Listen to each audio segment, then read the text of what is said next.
Добар ден, почитувани гледачи. Следува добриот доктор. Јас сум Александар Динев. Ви благодарам што сте со нас. Денеска ќе зборуваме за актуелни заболувања кај пациенти во ординациите на матичните лекари. Мој гостин и соговорник во студиото е доктор Бојан Трајковски, матичен лекар и специјализант по трудова медицина. Докторе, добар ден. Ви благодарам што сте дел од денешното издание на емисијата. Добар ден, благодарам на поканата. Кои се најчестите причини поради кои граѓаните во овој период од годината доаѓаат кај вас матичните лекари? Па, со оглед на тоа што времето делумно е променливо и многу нагло се смени во однос на што беше претходна температура, гледаме некои некарактеристични симптоми за овој временски период, иако апсолутно согласно се она што било пракса во годините наназад, стомачниот вирус е тука присутен, го имаме и го и апсолутно секојдневно се соочуваме со симптоматологија поврзана со него.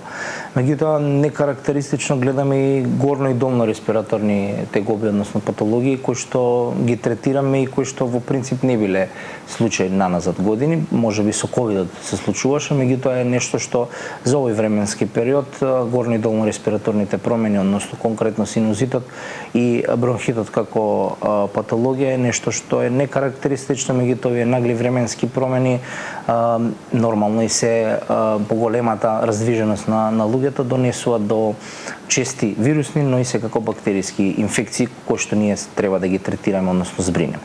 Така, тука се и алергиите за кои ќе преговориме, бидејќи се уште е сезоната. Нешто што е веќе секојдневие, нешто што во принцип го гледаме на секојдневна основа и е нешто што мислам дека ќе станува се поголема и посериозна тема од сега па понатака. Има ли некоја специфична категорија, односно група на граѓани овој период кои почесто ги посетуваат ординациите или доаѓаат кај вас? Па со оглед на тоа што школото и градинките горе-доле се подзавршени, децата се она бројка која што во принцип за среќа се намали. Зимниот период е многу карактеристичен за таа детска патологија, каде што во принцип имаме многу голем број на деца со оглед на зголемениот број на школа, на одење на школа и нели градинка. За разлика од децата во овој временски период повеќе ги гледаме возрастните и тоа збориме за оние имунокомпромитирачки, односно оние со хронични заболувања, кај кои што е во принцип и патологијата генерално е поинтензивирана и посилна, па третирањето некогаш е и подолгорочно. Меѓутоа, во принцип нема правила од аспект на тоа што се зависи од типот на пациенти кои што ги лекуваат, но со типот на пациенти што ги имате во ординацијата. Во мојата ординација се мешана категорија на пациенти, па гледам од секоја возраст. Одреден друг колега, ако го прашате, веројатно ќе каже по возрастни, друг педијатар, ако го прашате, ќе каже деца. Така да во принцип сите се офатени, за среќа немаме нешто сериозна, сериозни последици од состојбата во која што се затечени. Генерално се проаѓа онака како што и традиционално претходно проаѓало, делумно со наша помош, делумно со бабини лекови, би рекол нешто слично, и домашна медицина и одмор во домашни услови, така да во принцип не е нешто за што треба ние посебно се загрижуваме. Така, рековте дека некарактеристично за овој период се горните, но и долните респираторни инфекции, а како што споменавме и алергиите се уште се во полнек, бидејќи се уште трае она сезоната на за жал, ако веќе говориме за алергиите, веќе за жал не постои некоја сезонска алергиска, да речеме, реакција. За жал постои целогодишна алергиска реакција, особено во Скопје заради тоа што сезонските алергени. Ајде да кажеме сезонски алергени, да, поленот е можеби сега време за полен, па затоа имаме реакција повеќе на оние луѓе кои што имаат карактеристична алергија на полен, на цветови, на прашина, на ваков тип на промени кои што се согласно временските услови, меѓутоа алергиските реакции воопшто алергијата како горно респираторна патологија која земеме, иако не е само горно респираторна промена, постојат низа на промени што се случуваат во самата алергиска реакција, односно самата алергија како состојба. Во овој временски период поленозите се карактеристични во текот на целата година ние гледаме алергиски реакции, односно алергиска горна респираторна патологија која што претходно години не била карактеристична за Скопје, барем не за цела Македонија. Поради што е тоа така? Па во принцип во текот на целата година ние имаме високо ниво на загадување, дури и во летниот временски период се случува да тоа го видиме на вести, да го видите и ако сакате и да проверите посебно одредени региони, да. Одредени региони се во континуиран пораст на PM10, PM5, PM2,5 частички кои што се исклучително штетни и сите тие и тоа како предизвикуваат алергиска реакција, односно предизвикуваат телото да реагира на тој алерген кој што е вдишан во оваа ситуација и вообичаено се даваат различни типови на симптоми, но најмногу се горно-респираторни, течење на нос, чешање, печење, чешање на очи, кашлица, она континуирана, непрестана кашлица, обично се жалат пациентите која што почнува од сува, па прогредирана влажна. Згора на тоа имаме за жал огромен процент на пушачи. Последната статистика вели 48% од возрастното. Така да рачуните дека на секој втор возрастен имате и пасивни пушачи, не внимаваат сите каде се запалува цигарата. Така да сето тоа доведува до дополнителни реакции, дополнителни патологии и влошување на веќе постоечката патологија и ние сме рекол еден феномен на народ кој што генерално две прашања поставува кога е болен дали може да запали цигари, дали може да се напие алкохол. Така да верувајте дека во принцип веќе постоечката респираторна патологија која што е најчеста во овој временски период, дополнително ја влошуваме со запалувањето на цигарите, но и секако со местоположбата на нашето живење, зимно време, особено летно време, секако доколку сте многу по атопично настроен, односно алергиски настроен во оваа ситуација, паленозите, прашината и слично. Друг момент е преклопувањето на симптомите. Како граѓаните, секоја индивидуа да знае дали може би станал алергичен на некој алерген, конкретно пролетта, многу битен момент, или станува збор за некоја вирусна или пак бактериска инфекција која предизвикала многу битен момент симптоми. Што мораме ние да го нагласиме во целата ситуација, дека некоја конкретна разлика во прв факт ретко се прави, освен ако немате изразити симптоми, кои што нагласува да размислуваме на одреден друг дел на патологија. Исто така мора да се напомене дека за да си алергичен на нешто ти не мора да си потврден на некаков тип на тест или било каков тип на анализа која што ќе ни потврди алергија. За жал алергените се доста присутни и дури минимална количина на алерген присутен, дали е тоа полен, дали е тоа прашина, домашната прашина исто така сериозен алерген и ред други кои што директно предизвикуваат реакции, може да предизвикаат сериозни симптоми. И сега генералната разлика што ние правиме помеѓу алергиите и вирусните и бактериските инфекции се првично лабораториски анализи кои што нас ни се потребни за да, ако ништо друго, видиме дали збориме за прво вирусна или бактериска инфекција, согласно тоа да знаеме дали треба да третираме со одреден тип на терапија или да не го правиме истото. А доколку сакаме да навлеземе подлабоко и при тоа да потврдиме алергиска реакција, односно да потврдиме присуство на некаков тип на алергија, постојат низа на тестови кои што се прават. Преди се прик тестовите кои што се доста познати за на боцкање, редица 2-13 боцки во предел на подлактицата.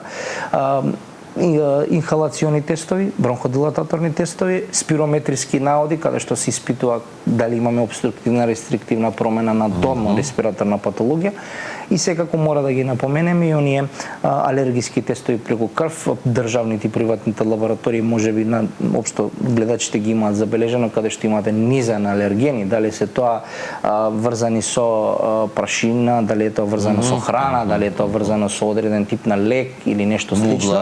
Мувла, да, така е, исто така. Така да имате повеќе типови на алергени кои што предизвикуваат алергиска реакција и секако алергиската реакција секогаш кај секого е различна.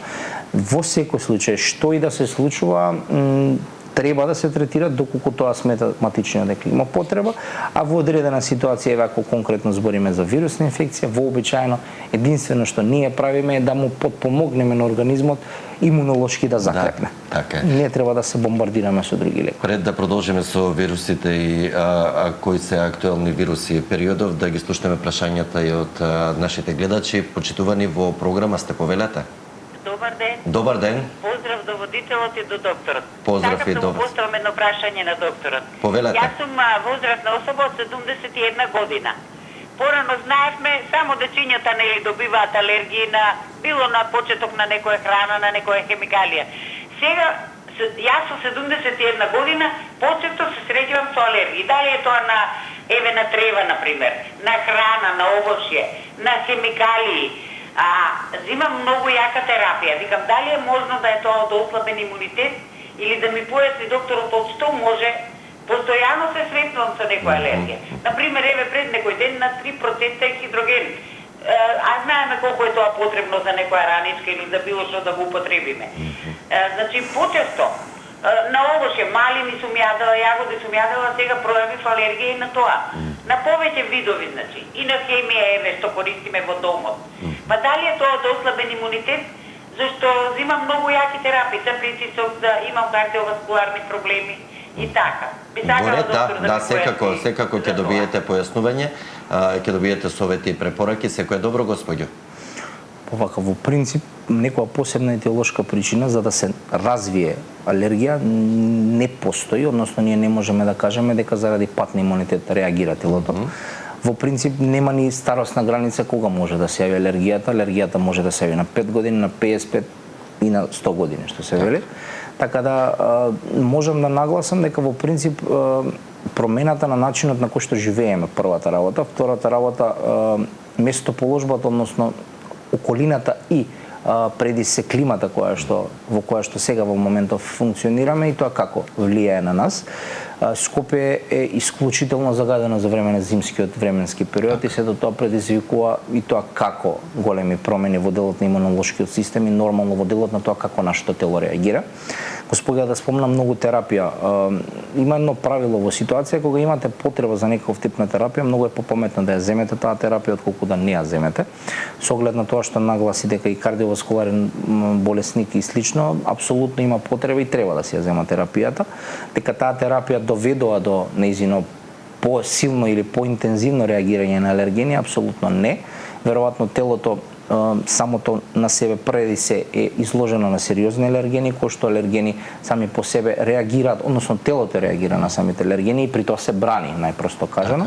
Така да би ја советувал да размисли за одреден тип на монокомпонентна, двукомпонентна терапија, каде што се дава некаков тип на антихистаминик или некаков тип на локален кортикостероид, се со цел да таа терапија се намали, а во ситуација доколку веќе се јавува таков тип на атопичен дерматит и слични промени кои што таа ги нагласи со оглед на тоа што збориме за храна, јадење, односно малина, ако добро ја слушнав, веќе тука има потреба и за некаков тип на локален кортикостероид во форма на маст, во форма на крема кој што треба да се намачка на местото каде што имаме промена. Така.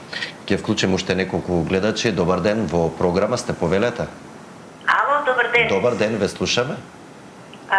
Поздрав до студиото, до докторот. Ве слушаме, повелете, во програма сте. Едно прашање. Јас на многу работи сум алергична, си пијам лекови, цителизен и флексоназен, користам, ама не секој ден, али многу кивање имам. Преку еден ден, два кивање и то да ти се отворат градите од кивање. Совет од докторот, што може да... Дали веќе имате диагноза на што сте алергични? Диагноза на МОВ што постои, на пеницилин, на други лекарства сум алергична, од МОВ страна што постои,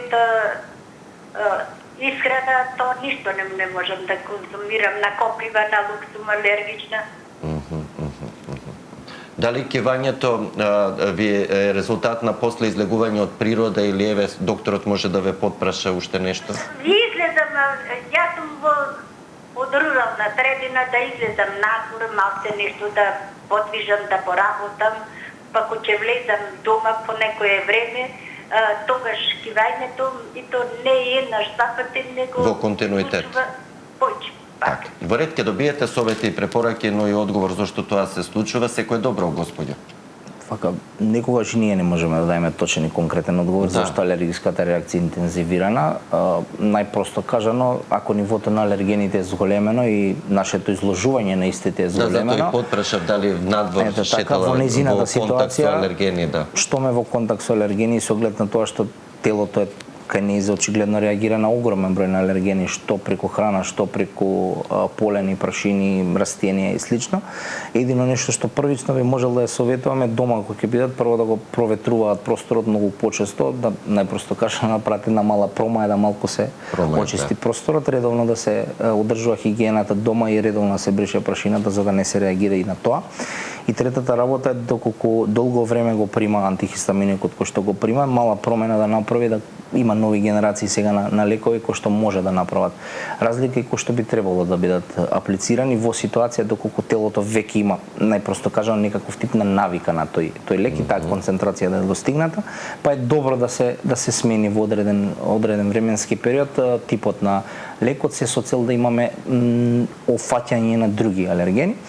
И би рекол тоа и за широката популација во ситуација кога имаме интензивирани алергии, каде што баш буквално народот кажува ништо не ни помага, вклучително нити антихистаминик, нити локален кортикостероид, треба да се размисли за персонализирани вакцини, каде што во принцип врз база на она што е алергиски резултат, односно резултат на алергијата, многу подобро ќе ви го кажат пулмоалерголозите кои што и го работат тоа. Конкретно професорот Докич е колку што знам во Македонија го работи тоа. Се прават персонализирани вакцини врз основа на алергените на кои што сте вие изложени, односно на кои што вие реагирате. И искрено бидам согласно на што успевам да го гледам на секојдневна основа од оние пациенти кои што интензивно реагирале на некој тип на алергени, и тоа како имале разлика и се гледа дека има навистина драстично намалување. Затоа што се десензибилизира реакцијата, односно телото се учи како да реагира на алергените и со мали дози на долг временски рок и со аплицирање прави сериозна разлика на реакцијата во текот на наредната година. Така. Ќе вклучим уште неколку гледачи. Добар ден, во програма сте, повелете. Добар ден. Ало, добар ден. Ве слушаме, во програма сте, повелете се прашање. Би сакала да прашам, ја конкретно сум алергична на кафетини и аналгина. Тие долго време не ги пијам, имам астма и многу други лекарства пијам. Дали може, например, во комбинација некој начин да се направи на што сум алергична, дали сум алергична на прашин, полен, хемикали или на некој вид лекарства, затоа што примам многу лекарства за астма, за тироидна, за срце и пресидиве се. Дали со едно тестирање може да се направи, да се види на кој на што сум алергична, дали на природа, пошто обично кога се коси трева сум алергична, прашина, хемикали, аналгинот и кафетинот не спеам да ги пријам скоро 15 години, а пријам други лекарства.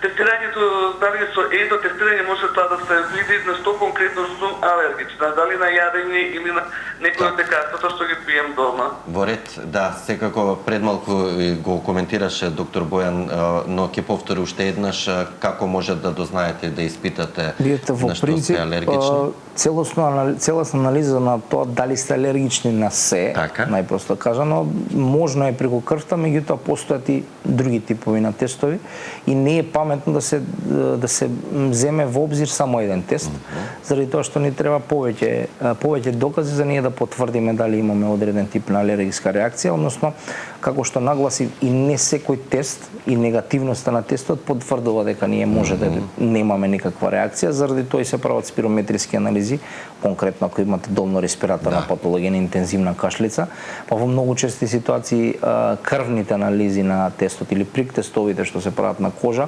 може да бидат негативни, но спирометријата да е намалена како резултат на некоја моментална реакција, така да во принцип според мене е многу попаметно да се направат 3 анализи, една анализа, 2 заедно во комбинација, каде што на таков начин ќе офатиме прво и повеќе алергени од една страна, од друга страна ќе имаме широк спектар на тоа што се случува. Може да се направи државно, може да се направи приватно, зависи од можноста на пациентите. Генерално знам дека клиника за дерматологија, Институт за трудова медицина и сите приватни лаборатории во принцип ги прават овие дерматолошки испитувања од 1 и по 2 земањето на крв каде што и се испитуваат алергените. Се зависи од типот на институцијата, сите имаат база на соодветни алергени кои што треба да се испитаат и секако како што нагласи и антибиотици слично, убаво е да се направи, се со цел да знаат пациентите на што се, но исто многу битен момент што морам да го нагласам, добиениот резултат оваа година не мора да биде гаранција дека наредна година нема да имате промена во тој резултат и дека нема да имате промена во типот на реакцијата што би ја дале на одреден тип на алергија. Така, интересно. Имаме простор само за уште еден гледач, односно гледачка. Добар ден, во програма сте, повелете. Добар ден. Дали се слушаме? 69 години. Така. Нон-стоп ми тече на забајле и есен, и зима, и пролет, и лето. Така. Други симптоми немам. Само течење на нос. Да, од сакајле. А во текот на денот се стабилизира состојбата? Да. Дали имате некакви испитувања, некаква диагноза? Па немам докторка да зајдите која и рекол би толку. Во ред ќе добиете пресовети и препораки, секој добро, господјо. Видете, без разлика на се ни треба соодветна диагностика. Некарактеристично е тоа што го кажува дека од сабајлечки и утрински, можно е да е најпросто кажано од перницата на која што спие, прашината што е на перницата, микроорганизмите и слично, така да не е лошо да направи целосно испитување се со цел да видиме дали имаме некаква реакција и согласно тоа да се даде соодветна терапија. Долгорочно кивање, течење на нос и слично е класичен знак за алергија, така да мислам дека со обичен антихистаминек првично би требало да и солеснат симптомите, а доколку истото не прекинува, односно не се подобрува, веќе да се размисли и на малку посериозна терапија. Доктора, кои вируси се актуелни периодов? Во принцип би рекол стомачните преди се најприсутни. Се случува некоја бактеријска реакција, односно бактеријски инфекции од тип на стрептококни, стафилококни инфекции. Инфлуенцата за среќа е поднамалена со оглед на тоа што имаме летни периоди, таа вообичаено условно кажано исчезнува. Ковидот беше актуелен зимниот временски период и тој веќе, односно короната, како вирус е веќе поднамалена, така да сега овој временски период исклучува стомачните вируси, првично и елементарните токсикоинфекции знаат да се случат. Се случува ретко, но се случува салмонела како бактеријска инфекција да е присутна со оглед на тоа што луѓето малку и во одредени ситуации и конзумираат храна од непроверени места.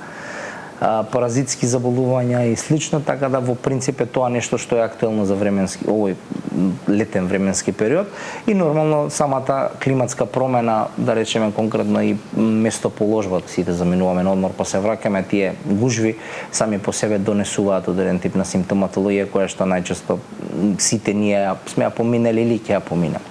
Така, како да се направи разлика помеѓу вирусна и бактериска инфекција по однос на симптомите? Можат ли сами граѓаните или, како што рековте, потребни се за појасна слика и лабораториска првична анализа? Видете, во принцип директна за да се знае со терапија како директна разлика граѓаните, па вклучително ние како лекари, помеѓу бактеријска и вирусна инфекција речиси многу тешко може да направиме. Може да имаме некои специфични симптоми кои што би требало да не поврзат дали е должината на температурата, време траењето на температурата, појавувањето на температурата утринско, вечерно појавување и слично, некарактеристично појавување, па снемување, па пак појавување на температурата. Сето тоа може да ни укаже дека станува збор за вирус или станува збор за бактерија, меѓутоа без разлика на се, апсолутно и за нас како лекари во аспект на диагностика ни е многу поедноставно и полесно да ние добиеме некаков тип на диагностичка алатка, односно добиеме некаков тип на резултат. Вообичаено резултатот подразбира првично лабораториска анализа на самата крв, испитување на комплетна лабораторија со ЦРП, доста познато. Така, ЦРП-то генерално го земаме како некој параметар, иако не секогаш е многу битен заради тоа што луѓето ги гледаат поединечно, а крвта преди се, односно резултатите и параметрите се гледаат како една цела анализа. Златен стандард за потврдување на бактеријски инфекции преди се горно и долно респираторни со оглед на оваа сега ситуација во моментов, односно преди се во ситуација на синузити и тонзилити е апсолутно брисот грло и нос. Во одредена друга ситуација е потребно и други подетални испитувања, конкретно респираторни панели и ред други испитувања, меѓутоа многу е битно да што и да правите, го правите во консултација со својот матичен лекар или во консултација со било кој друг лекар, се со цел да се направи соодветно испитување и при тоа да знаеме и ние и вие како да бидете соодветно третирани, а при тоа да не го бутнеме имунитетот во таа кревка ситуација. Така, периодов многу граѓани се жалат и на промени на крвниот притисок, но и истоштеност, омалаксаност при наглите временски промени. Колку навистина времето влијае врз здравјето? Видите, времето влијае многу, дури научно веќе Односно временските услови. И временските услови, времето, нели генерално времето и временските услови, климатските услови би рекол, апсолутно влијаат заради тоа што и тоа како делуваат врз таа промена на притисокот, атмосферскиот притисок воопшто и тоа како делува и сме се повеќе се потврдува и се докажува научно преку низа на студии каде што имаме делување на кардиоваскуларниот, нервниот, психолошкиот аспект и тоа на крајот од денот можете и самостојно да го видите во ситуација која гледате таа промена на температурата како секој од нас реагира. Притисокот е нешто што за жал во Македонија го има многу и се повеќе ќе го забележуваме доколку навиките и начинот на функционирање не се смени. Храната е таква каква што е, солта се јаде многу, генерално алкохол се пие исто доста, така да овој временски период, особено во летно време, иако делува доста добро, алкохол треба доста да го избегнуваме заради тоа што прави дехидратација и колку и да го заменуваме со вода малку прави проблем понатака. Така да во принцип промената во притисокот ќе ја забележувате, особено ако промените како што нагласив и клима и место на функционирање на живење. Така да би советувал да доколку гледаат пациентите, односно луѓето, дека имаме промена во притисокот, особено тоа кај луѓе кои што земаат терапија за притисок, да одреден временски период од 10 до 15 дена во тоа ударно време да го мерат притисокот наутро и навечер, по можност во исто време, по можност едно или исто лице и да го запишуваат како вредност со запишан час кога е тоа направено. Со тоа што да напоменам, тој притисок треба да го измерат со пауза, односно мир од 20 на минути, по мерењето на притисокот да го запишат и да го направат таа една цела листа од 10 на 15 дена и со таа листа да појат кај матичниот. Согласно тоа, ќе се оцени дали има потреба за промена на терапијата, дали има потреба за нешто укинување, дали има потреба за додавање на терапија. Да, тоа не треба да го прават на своја рака. Терапијата никако не треба на своја рака. Да, апсолутно во одредена ситуација каде што немате лекар во присуство, веќе сите имаме информација што може да земеме, што не може да земеме. Прв акт на намалување на притисок секако диуретици, кои што слободно може да ги земате, штета нема да направат, меѓутоа тоа да не биде во недоглед. Да, акцидентално ако се качи притисокот треба да се реагира, да се земе одреден тип на терапија, меѓутоа и треба многу внимателно да се зема заради тоа што па и наглиот пат на притисокот може да доведе до колапс и до колабирање, па како резултат на тоа треба да се реагира, односно треба да се консултира лекар што понатака да направат и превземат. Така, според метеоролошките прогнози, наредните денови ќе ги имаме можеби најтоплите денови оваа година. Како да се заштитат граѓаните? Што ги советувате и што ги препорачувате пред се од дехидратација, но и од топлотен удар? Во принцип, препораките се горе-долу исти секоја година. УВ индексот е навистина интензивен и голем и јак и дополнително и температурата е доста висока. По она што го нагласивте вие и она што го видов и јас баш пред емисијава го слушнав и го прочитав. Советот е како и секоја година лесна облека пред се. Прва работа, втора работа, доколку имаат потреба да излезат, тоа да го пробаат да биде нешто пред 8 часот или после 17 часот, каде што имаме намалување на тој UV индекс, доколку излегуваат апсолутно носење на заштитна, односно капа на очила и секако користење на заштитен фактор навистина е потребен и прави голема разлика. Континуирано рехидрирање, тоа подразбира рехидрирање со вода, не со пиво, не со сокови, не со алкохол. Алкохолот да се избегнува што е можно повеќе заради тоа што прави дехидрираност, го нагласивме и тоа. Дури треба да се внимава и со кафето колку се пие, заради тоа што е сериозен диуретик и најпросто кажано ја вади водата од вас. Така да овој временски период малку повеќе вода, овошје, лесна храна, лесна облека, не форсирајте мрсна храна и генерално избегнувајте го сонцето или доколку сте во можност заминете на планина или пак некаде на море. Докторе, како да ги препознаеме првите знаци на дехидратација ако не се почитуваат овие совети кои ги споменавте? Па во принцип кај луѓето преди се забележува најпросто кажано сува уста и потреба за вода, генерално омалаксаност општа. Гледаме во некои ситуации луѓето објаснуваат дека им се врти најпросто кажано, односно вртоглавица се случува, главоболка, општа омалаксаност каде што се забележува дека самиот пациент, односно самото лице не е во можност да стои, односно мора да седне и несвестица која што нечесто меѓутоа се случува во ситуација кај луѓе кои што и тоа како имаат да речеме хипотензија, односно имаат низок притисок природно, па било каков тип на дехидрираност и било каков тип на топлотен удар, и тоа како може да доведе до колабирање, и со самото тоа и нормално пат на самиот пациент, па како резултат на тоа веднаш треба да се пружи прва помош, односно да му се помогне на тоа лице, како што нагласив со предходните начини на помош. Советите. Кои категории граѓани се под поголем ризик при вакви топлотни бранови и треба повеќе да внимаваат? Па под ризик сме сите ние, мислам без разлика што ние може да кажеме дека еве јас сум помлад, па можам да го издржам сето тоа. Ризикот апсолутно е присутен кај сите, но неминовно е поголем и поприсутен кај луѓето кои што се во таа група на хронични болни. Па кај истите со оглед на големиот број на самата терапија која што ја примаат и со оглед на тоа што тие во нормални временски услови имаат тешко функционирање, кај нив апсолутно се препорачува да останат дома или да бидат изолирани бар овој временски период, додека е високата температура.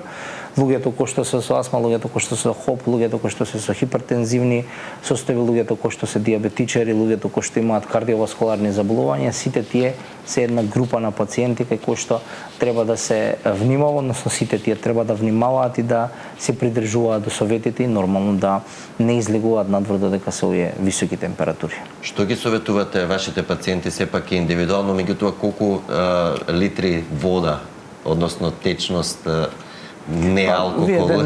Не постои некоја граница конкретна, меѓутоа ако земаме некоја бројка, како бројка барем 2 до 2,5 литра во текот на денот, нормално тоа не збориме за деца 1-2 години 3, збориме за возрастни лица.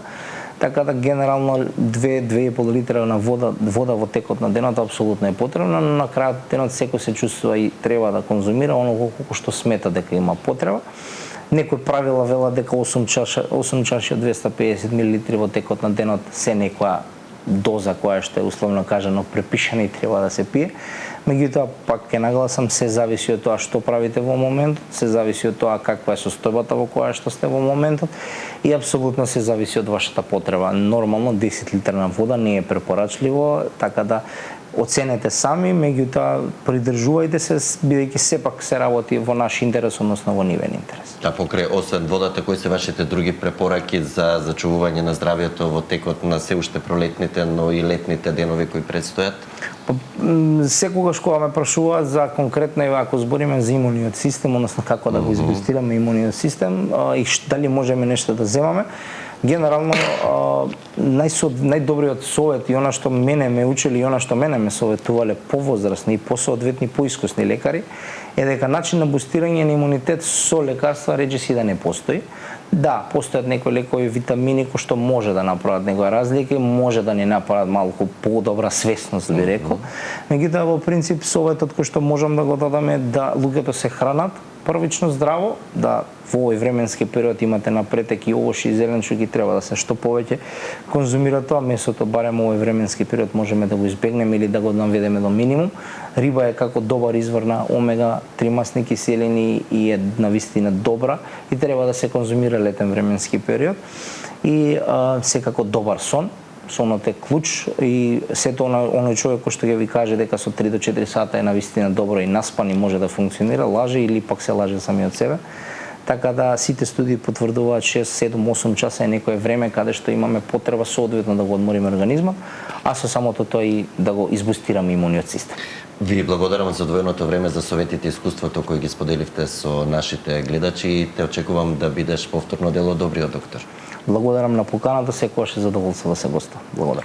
Почитувани, ја вам ви благодарам за вниманието со кое не следевте. Ве поканувам да бидете повторно со нас и утре, а со вас ќе биде мојата колешка Сања Димитровска. Во меѓувреме останете со програмата на Сител телевизија. Имајте убав ден и грижете се за вашето здравје.